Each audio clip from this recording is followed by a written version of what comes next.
Alamin wa bisrohli wa yassirli uqdatam min lisani yafqahu qawli.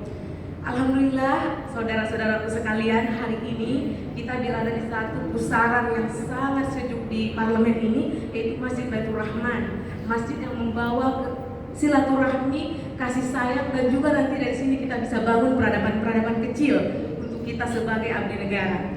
Sholawat dan salam adalah kita sampaikan kepada junjungan kita Nabi besar Muhammad SAW yang telah membawa pelita kehidupan kepada kita dari zaman jahiliyah, dari padang yang tandus yang tidak ada harapan sama sekali tentang kehidupan manusia yang memiliki etika, menjadi zaman-zaman keemasan di mana Islam sebagai agama rahmatan lil alamin, di mana Islam sekarang menjadi mercusuar sebagai agama yang terus dipelajari oleh berbagai umat di dunia.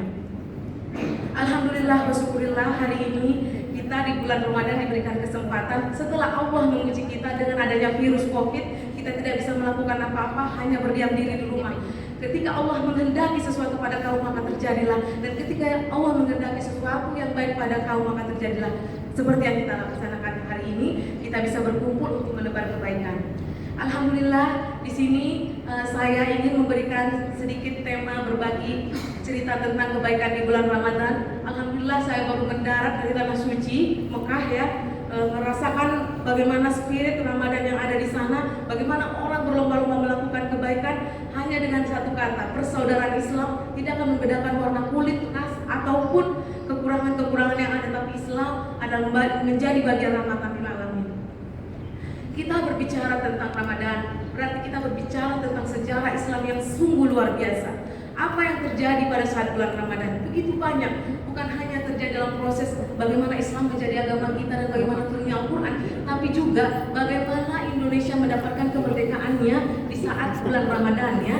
Saat itu hari Jumat, berpuasa, kita mengumpulkan Allahu Akbar dan kita menjadi merdeka. Tapi maknanya secara nasionalisme bukan hanya merdeka dalam arti terbebas dari semua, tapi kita bersatu sebagai umat Islam. Jadi kita bisa sadar bahwa ulama-ulama kita sangat berperan penting dalam mengangkat kemerdekaan dan jauh dari kebodohan. Negara yang terjajah adalah negara yang bodoh. Negara terjajah adalah negara yang tidak mengakui Tuhan. Negara yang terjajah jauh dari berupaya untuk menjadi lebih baik. Sementara dalam Al-Quran disebutkan dalam surat Al-Kahfi, engkau adalah sebaik-baik kaum yang aku ciptakan. Jadi itulah makna yang sangat indah dari bulan Ramadan. Di saat bulan Ramadan kita bisa melihat bagaimana kisah surat Al-Alaq turun ke bumi.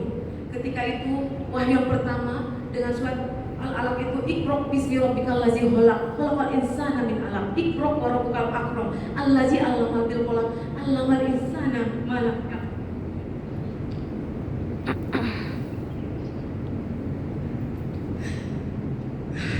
Jadi jika kita lihat bagaimana perjuangan Rasulullah mengangkat Islam sebagai rahmatan lil alamin, ketika melalui perang-perang yang sangat banyak ya untuk membawa Islam dan memperkenalkannya kepada keluarganya, bahkan kepada pamannya, kepada masyarakat, bahkan dia yang merupakan sosok segala kebaikan sebagai seorang umat,